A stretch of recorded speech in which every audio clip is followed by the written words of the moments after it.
ഇന്ന് നമുക്ക് ഇന്നലത്തെ കത്തിരിക്ക തൊക്കുണ്ട്, മുട്ടക്കറിയുണ്ട്, അതുപോലെ തൊട്ട് കൂട്ടാനായിട്ട് ചോറുമുണ്ട്.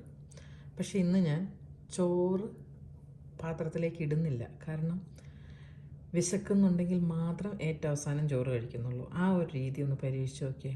നമ്മുടെ മെയിൻ മീൽ എടുക്കുന്നതിന് മുമ്പ് നിങ്ങൾ ഒരു കുറച്ച് സാലഡ് അല്ലെങ്കിൽ നമ്മുടെ എന്തെങ്കിലും തോരൻ വെച്ചിട്ടുണ്ടെങ്കിൽ തോരൻ, അവിയലുണ്ടെങ്കിൽ അവിയൽ ഒരു പാത്രത്തിലെടുത്തിട്ട് നന്നായി കഴിക്കുക. അതിൻ്റെ കൂടെ നിങ്ങളുടെ എന്തെങ്കിലും പ്രോട്ടീൻ ഫിഷ് അല്ലെങ്കിൽ ചിക്കൻ അല്ലെങ്കിൽ എഗ് അല്ലെങ്കിൽ അങ്ങനെ എന്തെങ്കിലും വെച്ചിട്ടുണ്ടെങ്കിൽ അത് കഴിക്കുക. വിശക്കുന്നുണ്ടെങ്കിൽ മാത്രം ചോറ് പാത്രത്തിലേക്ക് ഇട്ടാൽ മതി. അപ്പോൾ ഇന്ന് എൻ്റെ കയ്യിലുള്ളത് സാലഡും കൂടിയുണ്ട്.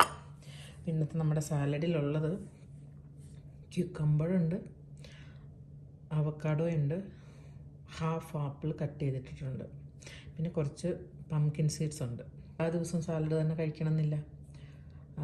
എന്ത് തോരനാണോ വെച്ചിരിക്കുന്നത്, ഒന്നോ രണ്ടോ തോരൻ വെച്ചിട്ടുണ്ടെങ്കിൽ ആ തോരൻ ആദ്യമേ ഒരു കുറച്ചെടുത്ത് കഴിക്കുക. കാരണം ഫൈബർ റിച്ച് ആയിട്ടുള്ള ഫുഡ് ഉള്ളിലേക്ക് ചെല്ലുമ്പോൾ തന്നെ നമ്മുടെ ആ ഒരു ഒത്തിരി ഫുഡ് കഴിക്കണം എന്നുള്ള ആ ഒരു ഇതങ്ങോട്ട് പോകും. നമുക്ക് വിശപ്പും ആവശ്യത്തിനുള്ള ഫൈബറും കിട്ടും, വിശപ്പ് കുറയും, ഒത്തിരി കാർബ് ഉള്ളിലേക്ക് ചെല്ലുന്നത് തടയാൻ പറ്റും.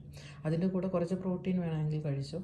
സാലഡിൻ്റെ കൂടെ നിങ്ങൾക്ക് ഇടാം, അല്ലെങ്കിൽ ആ കഴിക്കുന്ന തോരൻ്റെയോ അവിയലിൻ്റെയോ കൂടെ എന്തെങ്കിലും പ്രോട്ടീൻ എന്താണോ വെച്ചിരിക്കുന്നത് അത് കഴിക്കുക.